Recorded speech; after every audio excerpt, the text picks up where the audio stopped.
Hello, library friends. I'm Toby, and I'm coming to you today from South Charleston Public Library. We are continuing reading with the third chapter of Charles Dickens' A Christmas Carol. 3. The second of the three spirits. Awaking in the middle of a prodigiously tough snore, and sitting up on the bed to get his thoughts together, Scrooge had no occasion to be told the bell was again upon the stroke of 1. He felt that he was restored to consciousness right in the nick of time, for this special purpose of holding conference with the second messenger dispatched to him through Jacob Marley's intervention. But, finding that he turned uncomfortably cold when he began to wonder which of the curtains this new spectre would draw back, he put every one of them aside with his own hands, and lying down again, established a sharp lookout around the bed. For he wished to challenge the spirit on the moment of its appearance, and did not wish to be taken surprise and made nervous. Gentlemen of the free and easy sort, who plumed themselves on being acquainted with a move or two, and being usually equal to the time of day, express the wide range of their capacity for adventure by observing that they are good for anything, from pitch and toss to manslaughter, between which opposite extremes, no doubt, there lies a tolerably wide and comprehensive range of subjects. Without venturing for Scrooge quite as heartily as this, I don't mind calling on you to believe that he was ready for a good broad field of strange appearances, and that nothing between a baby and a rhinoceros would have astonished him very much.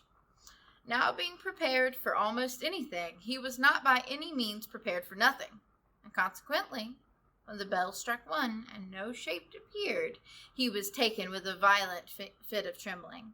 5 minutes, 10 minutes, a quarter of an hour went by, yet nothing came.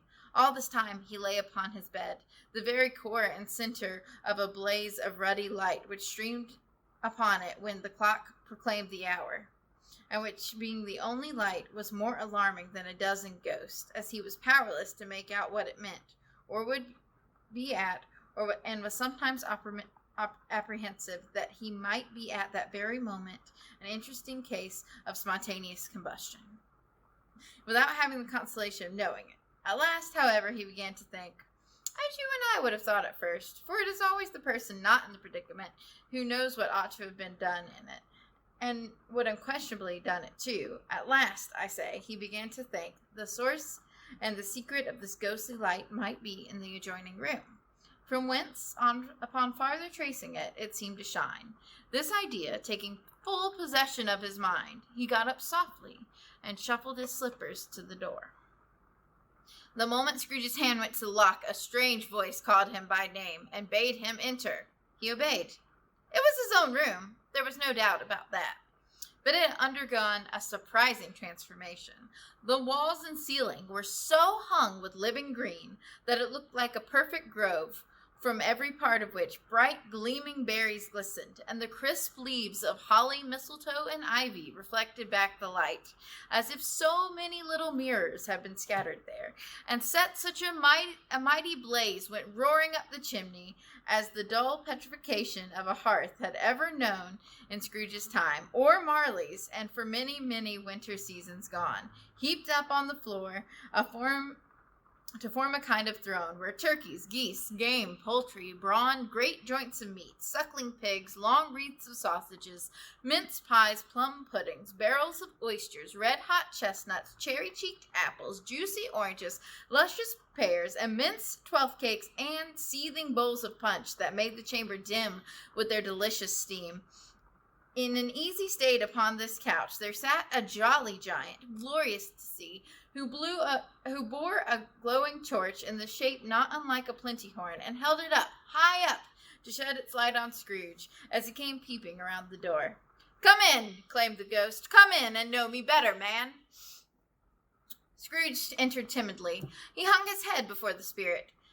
He was not the dog Scrooge he had been, and though the spirit's eyes were clear and kind, he did not like to meet them.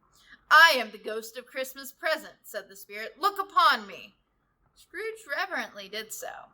It was clothed in one simple deep green robe or mantle, bordered with fine white fur.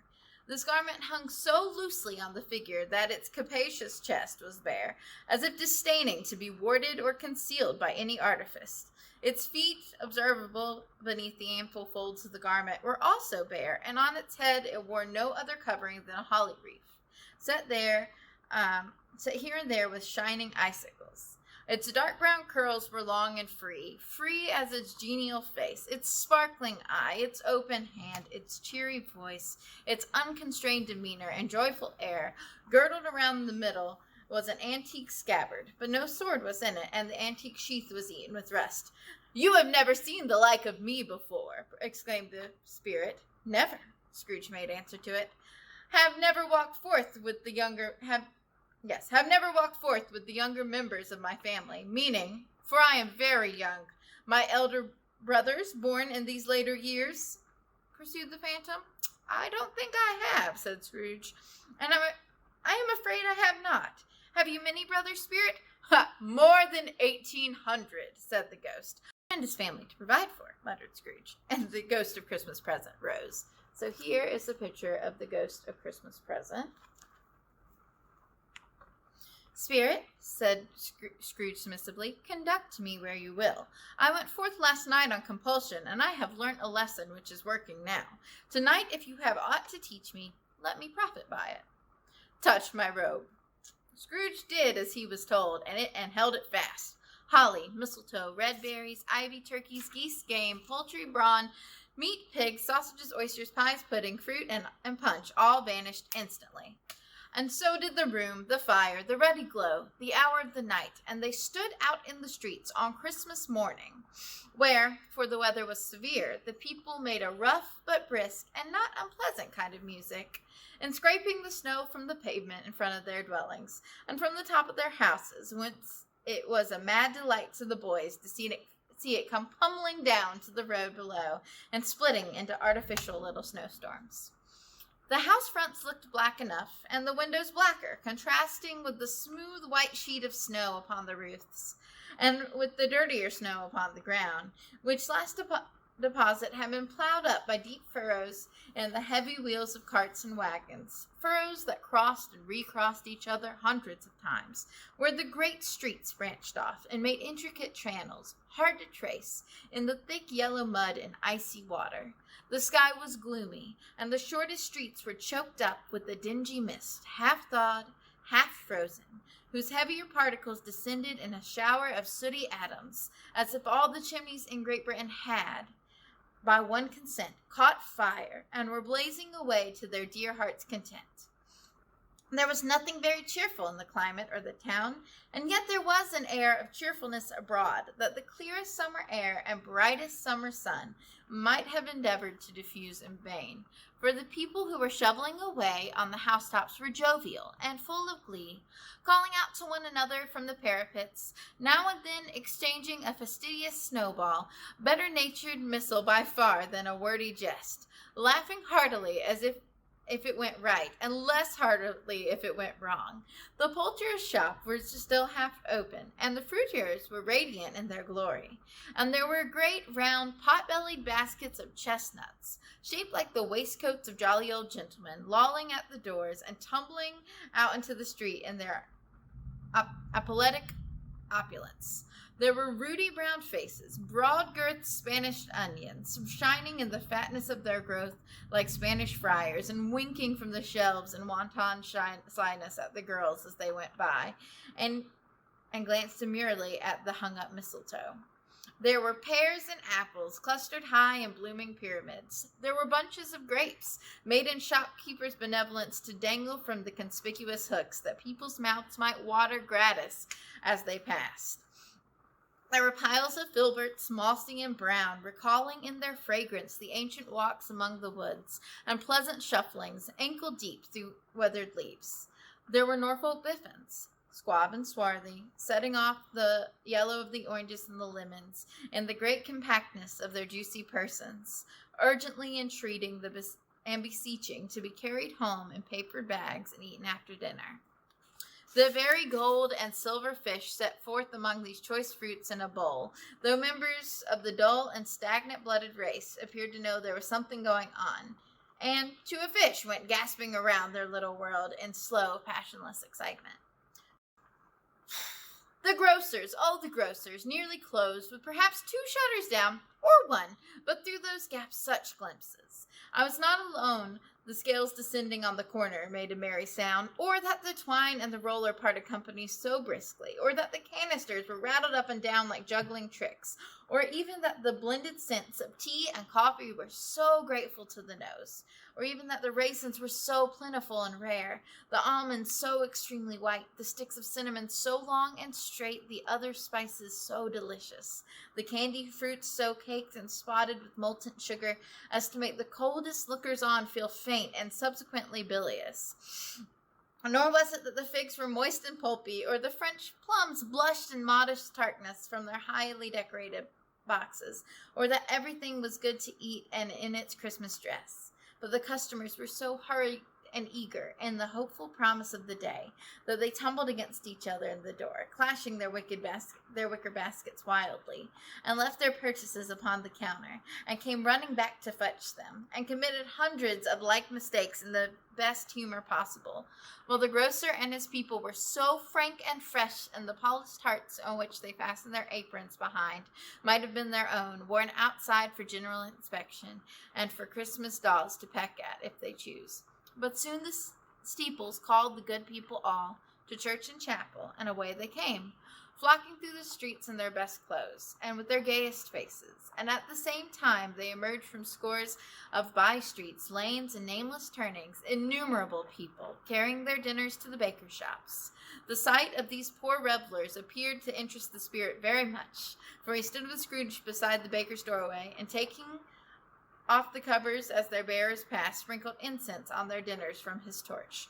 And it was a very uncommon kind of torch, for once or twice, when there were angry words between some diner carriers who jostled each other, he shed a few drops of water on them from it, and their good humor was restored directly, for they said it was a shame to quarrel upon Christmas Day. And so it was. God love it, so it was. In time the bells ceased and the bakers were shut up, and yet there was a genial shadowing forth of all these diners and the progress of their cooking, in the thawed blotch of wet above each baker's oven, where the pavement smoked as its stones were cooking too. "Is there a peculiar favor in what you sprinkle from your torch?" asked Scrooge. "There is, my own." "Would it apply to any kind of diner on this day?" asked Scrooge. "To any kindly given. To a poor one most." "Why to a poor one most?" asked Scrooge. "Because it needs it most." "Spirit," said Scrooge, after a moment's thought, "I wonder you, of all the beings in the many worlds about us, should desire to cramp these people's opportunities of innocent enjoyment." "I?" cried the spirit. "You would deprive them of their means of dining every 7th day. Often the only day on which it can be said to dine at all," said Scrooge. "Wouldn't you?" "I?" cried the spirit. "You seek to choose the place. You seek to close these places on the 7th day," said Scrooge, "and it comes to the same thing." "I seek?" exclaimed the spirit. "Forgive me if I'm wrong. It has been done in your name, or at least that of your family," said Scrooge. "There are some among this earth of yours," returned the spirit, "who claim to know us, and to do deeds of passion, pride, ill will, hatred, envy, bigotry, and selfishness in our name, who are strange to us and all our kith and kin, as if they have never lived. Remember that, and charge their doings on themselves, not on us." Scrooge promised that he would, and they went on, invisible as they had been before, into the suburbs of town. It was a remarkable quality of the ghost, which Scrooge had observed at the baker's, that notwithstanding its gigantic size, he could accommodate himself in any place with ease, that he stood beneath the low roof quite gracefully and like a supernatural creature, as it was possible he could have done in a lofty hall, and perhaps it was the pleasure the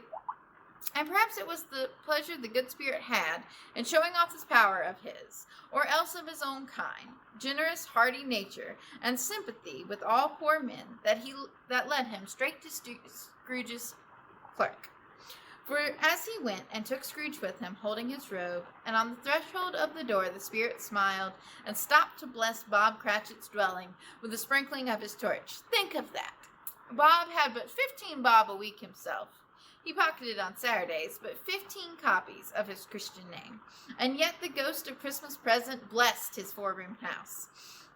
And then up rose Mrs. Cratchit's wife, dressed out but poorly in a twice-turned gown, but brave in ribbons, which were cheap and made a goodly show for a sixpence. And she laid the cloth, assisted by Belinda Cratchit, second of her daughters, also brave in ribbons, while Master Peter Cratchit plunged a fork into the saucepan of potatoes, and getting the corners of his monstrous shirt collar, Bob's private property, conferred upon his son and heir in honor of the day, and to his mouth, rejoicing to find himself so gallantly attired, and yearned to show his linen in the fashionable parks. And now 2 smaller Cratchits, boy and girl, came tearing in, screaming that outside the baker's they had smelled a goose and known it for their own, and basking in luxurious thoughts of sage and onion, these young Cratchits danced about the table, and exalting Master Peter Cratchit to the skies, while he, not proud, although his collars nearly choked him, blew the fire until the slow potatoes, bubbling up, knocked loudly into the saucepan lid to be let out and peeled. What has ever got your precious father, then, said Miss Cratchit, and your brother, Tiny Tim, and Martha weren't this late last Christmas by a half an hour? Here's Martha, mother, said the girl, appearing as she spoke. Here's Martha, mother, cried the 2 younger Cratchits. Hurrah, there's such a goose, Martha. Why, bless your heart alive, my dear, how late you are, said Miss Cratchit, kissing her a dozen times and taking her off her shawl and bonnet for her with officious zeal. We'd a great deal of work to finish up last night, replied the girl, and had to clear away this morning, mother. Well, never mind, so long as you are come, said Miss Cratchit. Sit ye down before the fire, my dear, and have a warm. Lord bless you. No, there's father coming, cried the 2 younger Cratchits, who were everywhere at once. Hide, Martha, hide. So Martha hid herself, and in came little Bob, the father, with at least 3 feet of comforter exclusive of the fringe hanging down about before him, and his threadbare clothes darned up and brushed to look seasonable, and Tiny Tim upon his shoulder. Alas for Tiny Tim, he bore a little crutch, and had limbs supported by an iron frame. Why, where's our Martha? Cried Bob Cratchit, looking round. Not coming, said Mrs. Cratchit. Not coming, said Bob, with sudden declension in his high spirits, for he had been Tim's blood horse all the way from the church, and had come home rampant. Not coming on Christmas Day? Martha didn't like to see him disappointed, even if it were only a joke, so she came out prematurely from behind the closet door and ran into his arms, while the 2 younger Cratchits hustled Tiny Tim and bore him off to the wash-house, that he might hear the pudding singing in the copper. And how did little Tim behave? Asked Mrs. Cratchit, when she had rallied Bob on his credulity, and Bob had hugged his daughter to his heart's content. As good as gold, said Bob, and better. Somehow he gets thoughtful sitting by himself so much, and thinks the strangest things you have ever heard. He told me coming home that he hoped that people saw him in the church, because he was a cripple, and it might be pleasant to them to remember upon Christmas Day who made lame beggars walk and blind men see. Bob's voice was tremulous when he told them this, trembled more when he said that Tiny Tim was growing strong and hearty. His active low crutch was heard upon the floor, and back came Tiny Tim before another word was spoken, escorted by his brother and sister to his stool before the fire, and while Bob, turning up his cuffs, as if, poor fellow, they were capable of being made more shabby, compounded home some mixture in a jug with gin and lemons, and stirred it around and put it on the hob to simmer. Master Peter and the 2 ubiquitous young Cratchits went to fetch the goose, with which they had soon returned in high procession. Such a bustle had ensued that you might have thought that the goose, the rarest of all birds, a feathered phenomenon, to which the black swan was a matter of course, and in truth it was something very like that in that house. Miss Cratchit made the gravy, ready beforehand in a little saucepan, hissing hot, and Master Peter mashed potatoes with incredible vigor. Miss Belinda sweetened up the applesauce. Martha dusted the hot plates. Bob took Tiny Tim beside him in a tiny corner at the table, and the 2 young Cratchits set chairs for everybody, not forgetting themselves. Mounting guard upon their pots, crammed spoons into their mouths, lest they should shriek for a goose before their turn came to be helped. And at last the dishes were set on, and grace was said. It was succeeded by a breathless pause, and Miss Cratchit, looking slowly along the carving knife, prepared to plunge into the breast. But when she did, and when the long expected gush of stuffing issued forth, one murmur of delight rose all around the board, and even Tiny Tim, excited by the two young Cratchits, beat on the table with the handle of his knife and feebly cried, "Hurrah! There was never such a goose." Bob said he didn't believe there was ever such a goose cooked. Its tenderness and flavor and size and cheapness were the themes of universal admiration. Eked out by the applesauce and mashed potatoes, it was a sufficient dinner for a whole family. Indeed, as Miss Cratchit said with great delight, surveying one small atom of bone upon the dish, they hadn't ate it all at least. Yet every one had had enough, and the youngest Cratchit in particular were seeped in sage and onion to the eyebrows.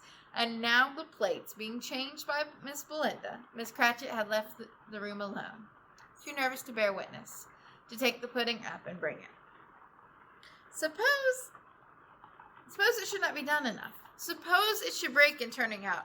Suppose someone should have gotten over the wall at the backyard and stolen it while they were merry with the goose, and a supposition that which the two young Cratchits had become livid. All sorts of horrors were supposed. Oh, a great deal of steam. The pudding was out of the copper. A smell like washing day. That was the cloth. A smell like the eating house and the pastry cooks next door to each other, with a laundress next door to that. That was the pudding.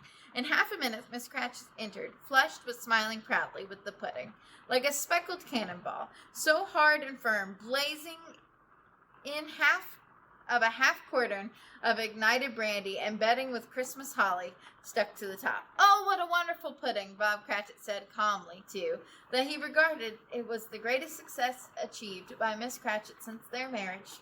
Miss Cratchit said, now the weight was off her mind, she would confess she had her doubts about the quality of the flour. Everybody had something to say about it, but nobody said or thought it was a small pudding for a large family. It would have been flat heresy to do so. Any Cratchit would have blushed to hint at such a thing. At last dinner was done, and the cloth was cleared, and the hearth swept, and the fire made up, and the compound in the jug tasted, and considered perfect. Apples and oranges were put upon the table, and a shovelful of chestnuts on the fire. Then all the Cratchit family drew around the hearth, when Bob Cratchit called a circle, meaning half a one, and at Bob Cratchit's elbow stood the family display of glass, 2 tumblers, and a custard cup without a handle.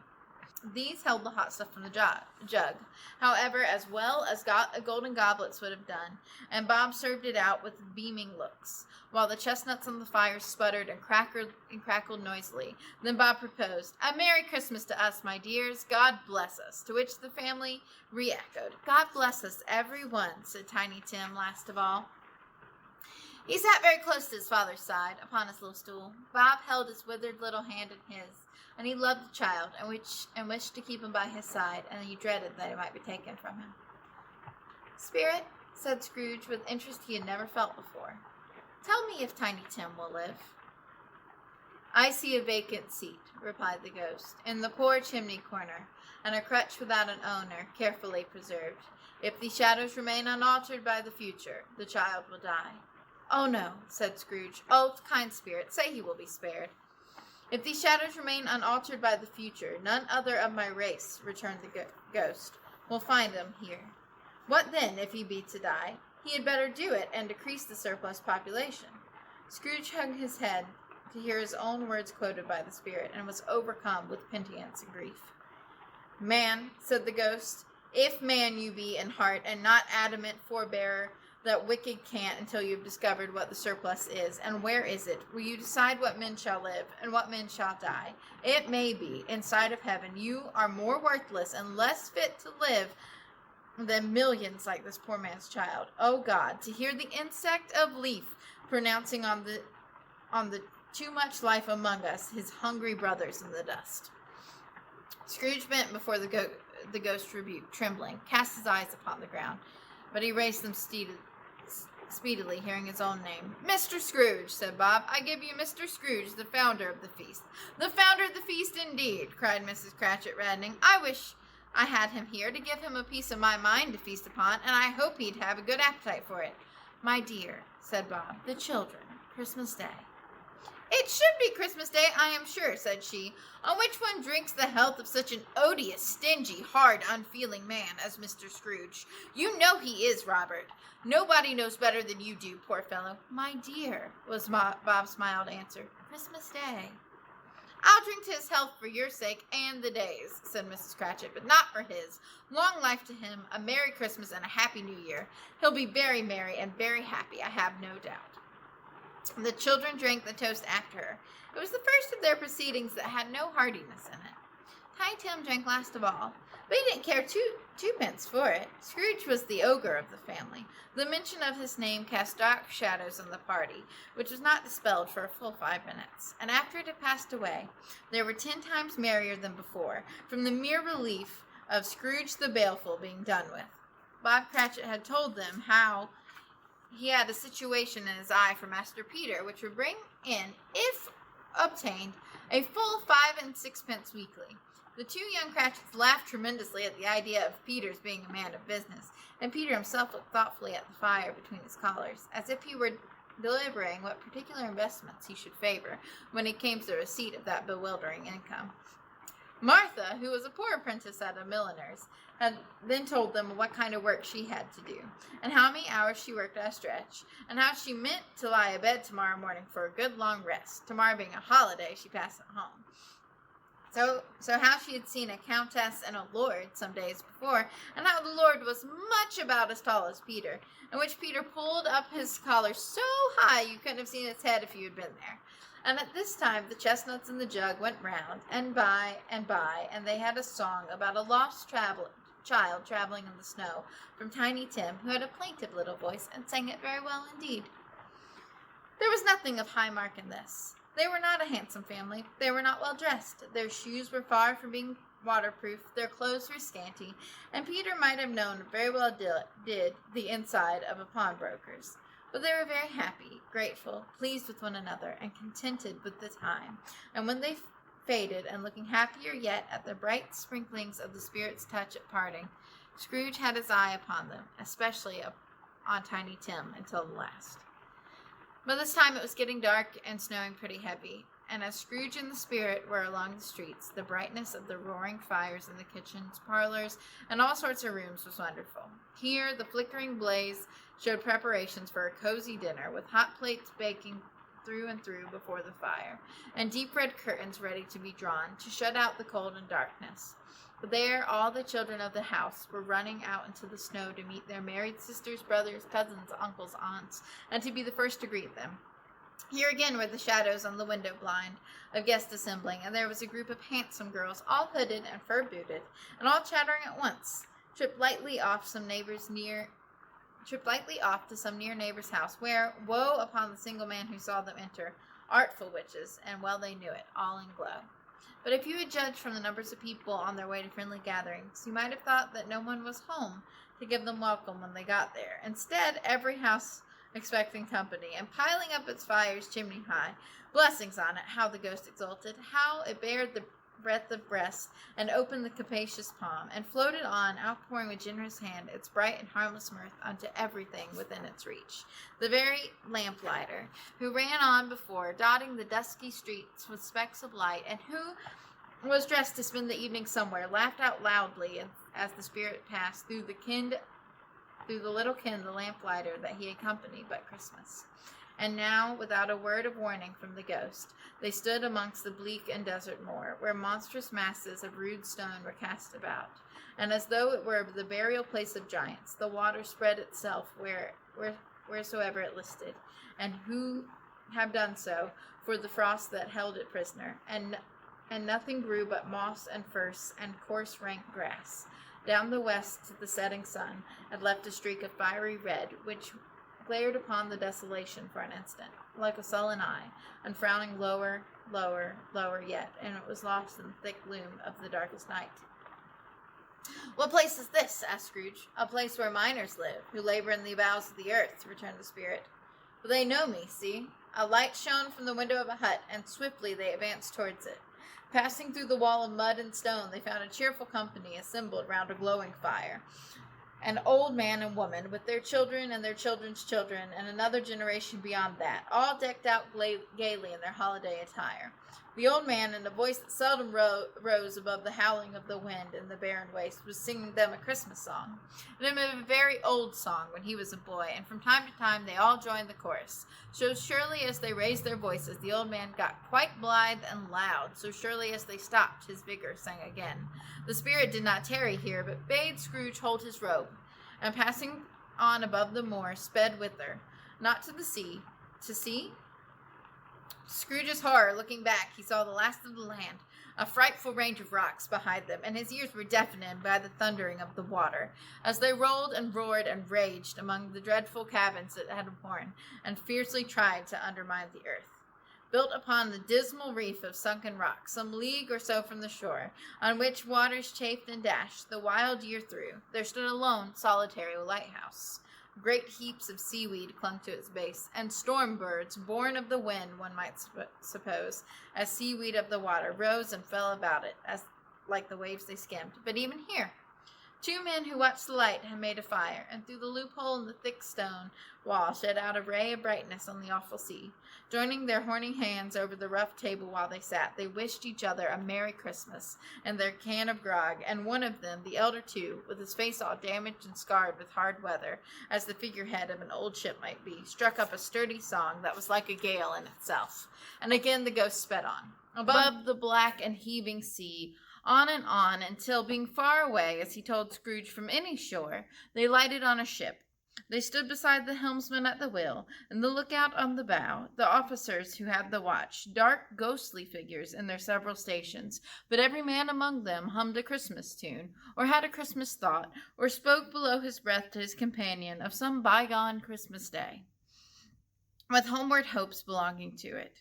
And every man on board, waking or sleeping, good or bad, had a kinder word for another on that day than on any day in the year, and they had shared some extent in its festivities, and had remembered those he cared for at a distance, and had known that they delighted to remember him. It was a great surprise to Scrooge, while listening to the moaning of the wind, and thinking what a solemn thing it was to move through the lonely darkness over an unknown abyss, whose depths were secret as profound as death. It was a great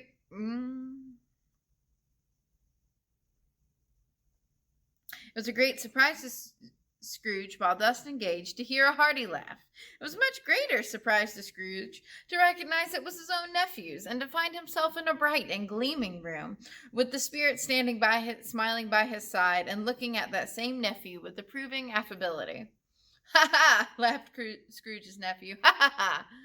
If you should happen, by unlikely chance, to know a man more blessed in a laugh than Scrooge's nephew's, all I can say is, I should like to know him too.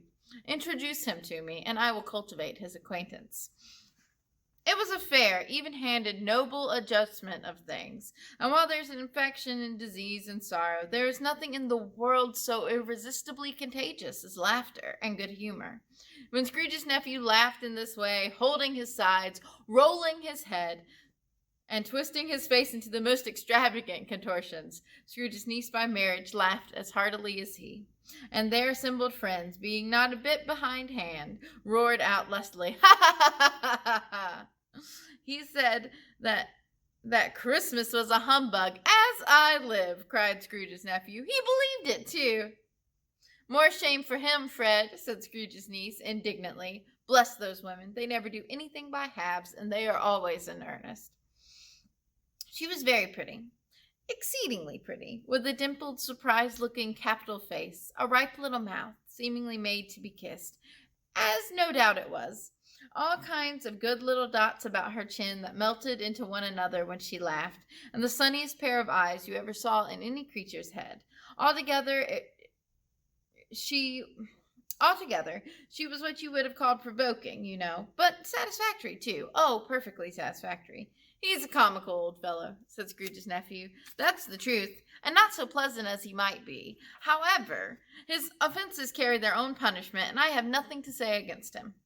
"I'm sure he is very rich, Fred," hinted Scrooge's niece. "At least you do always tell me so." "What of that, my dear?" said Scrooge's nephew. "His wealth is of no use to him. He don't do any good with it. He don't make himself comfortable with it, and he hasn't the satisfaction of thinking that he's ever going to benefit us with it either." "I have no patience with them," observed Scrooge's niece. Scrooge's niece's sisters and all the other ladies expressed the same opinion. "Oh, I have," said Scrooge's nephew. "I am sorry for him. I wouldn't be angry with him if I tried. Who suffers by his ill whims? Himself, always. Here, he takes into his head to dislike us, and he won't come and dine with us. What's the consequence? He don't lose much of a dinner." "Indeed, I think he loses a very good dinner," interrupted Scrooge's niece. Everyone else said the same. They must be allowed to have been competent judges, because they had just had dinner, and with dessert upon the table, were clustered around the fire by lamplight. "Well, I'm very glad to hear it," said Scrooge's nephew, "because I haven't great faith in those young housekeepers. What do you say, Topper?" Topper had clearly got his eye upon one of Scrooge's niece's sisters, for he answered that a bachelor was a wretched outcast who had no right to express an opinion on the subject, whereat Scrooge's niece's sister, the plump one with the lace tucker, not the one with the roses, blushed. "Do go on, Fred," said Scrooge's niece, clapping her hands. "He never finishes what he begins to say. He is such a ridiculous fellow." Scrooge's nephew revelled in another laugh, and it was impossible to keep the infection off, though the plump sister tried hard with an aromatic vinegar. His example was unanimously followed. "I was going to say," said Scrooge's nephew, "that the consequence of his taking a dislike to us and not making merry with us, I think, is that he loses some pleasant moments, which could do him no harm. I am sure he loses pleasanter companions than he can find on his own thoughts, either in his mouldy old office or in his dusty chambers. I mean to give him the same chance every year, whether he likes it or not, for I pity him. He may rail at Christmas until he dies, but he can't help thinking better of it. I defy him. If he finds me going there in good temper year after year and saying, 'Uncle Scrooge, how are you?' if it only puts him in the vein to leave his poor clerk £50, that's something. I think I shook him yesterday." It was their turn to laugh now, at the notion of his shaking Scrooge, but being thoroughly good-natured, and not much caring what they laughed at, so they laughed at any rate, he encouraged them to their merriment, and passed the bottle joyously. After tea they had some music, for they were a musical family, and they knew what they were about. And when they sung glee or catch, I can assure you, especially Topper, who would growl away the bass like a good one, never swell the large veins in his forehead or get red in the face over it. Scrooge's niece played well upon the harp, and played among other tunes a simple little air, a mere nothing. You might learn to whistle it in 2 minutes, which had been familiar to the child who fetched Scrooge from the boarding school, as he had been reminded by the ghost of Christmas past.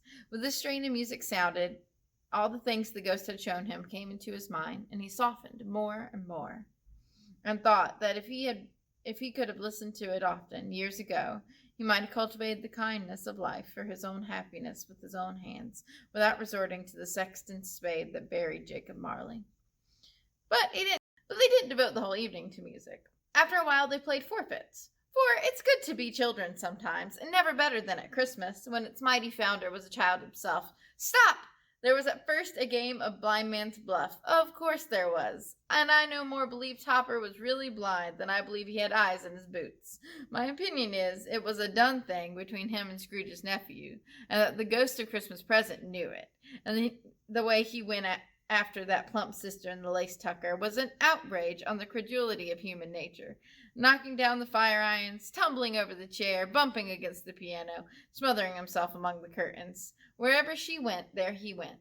And he would always know where the plump sister was. He wouldn't catch anybody else. If you had fallen up against him, as some of them did, and stood there, he would have made a feint of endeavoring to seize you, which would have been an affront to your understanding, and would instantly have sidled off in the direction of the plump sister. She often cried out that it wasn't fair, and it really was not. But when at last he caught her, when in spite of all of her silken rufflings and her rapid flutterings past him, he got her into a corner whence there was no escape, and then his contact was the most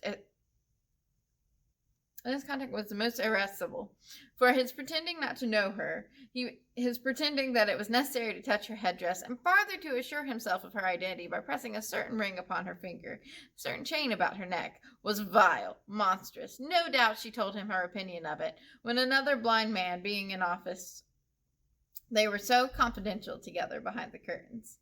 Scrooge's niece was not one of the blind man's buff party, but was made comfortable enough with a large chair and a footstool in a snug corner where the ghost and Scrooge were close behind. But she joined in the forfeits, and loved her love to admiration with all the letters of the alphabet.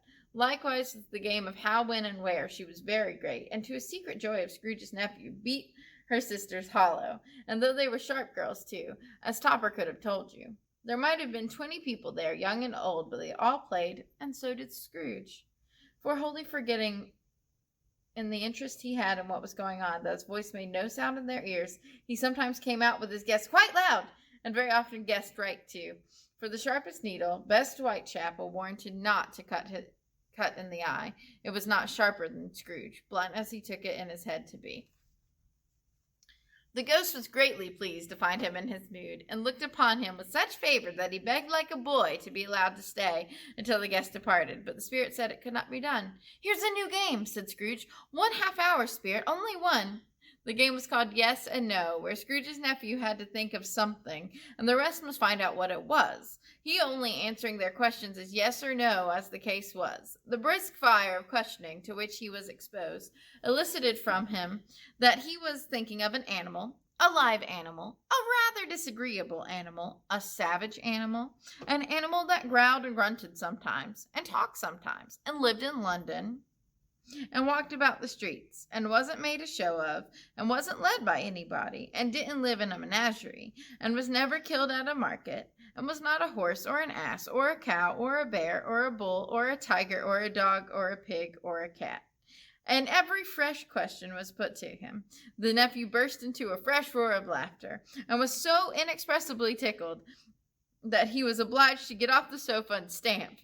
At last, the plump sister, falling into a similar state, cried out, I found it! I know what it is, Fred!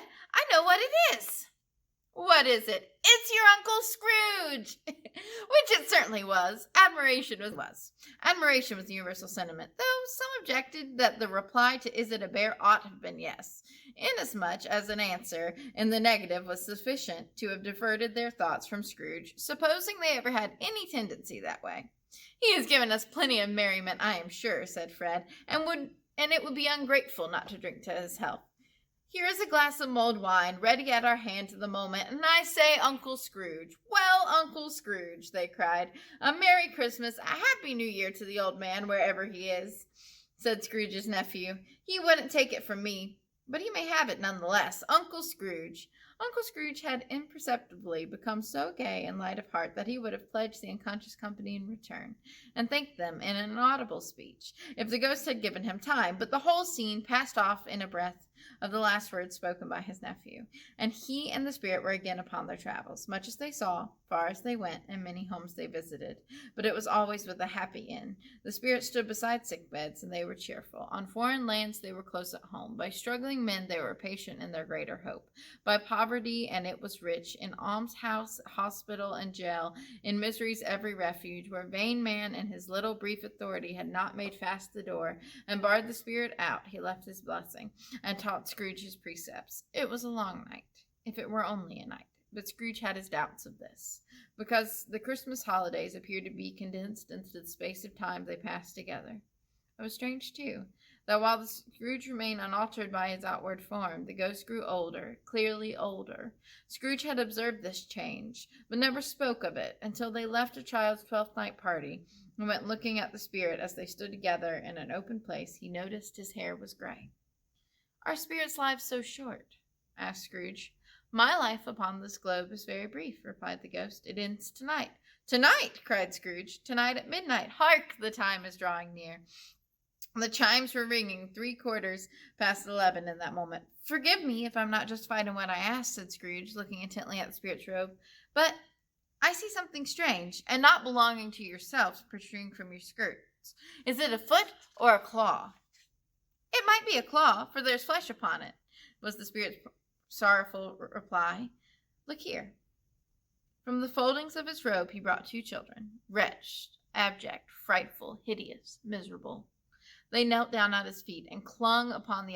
"Oh, man, look here! Look, down here!" exclaimed the ghost.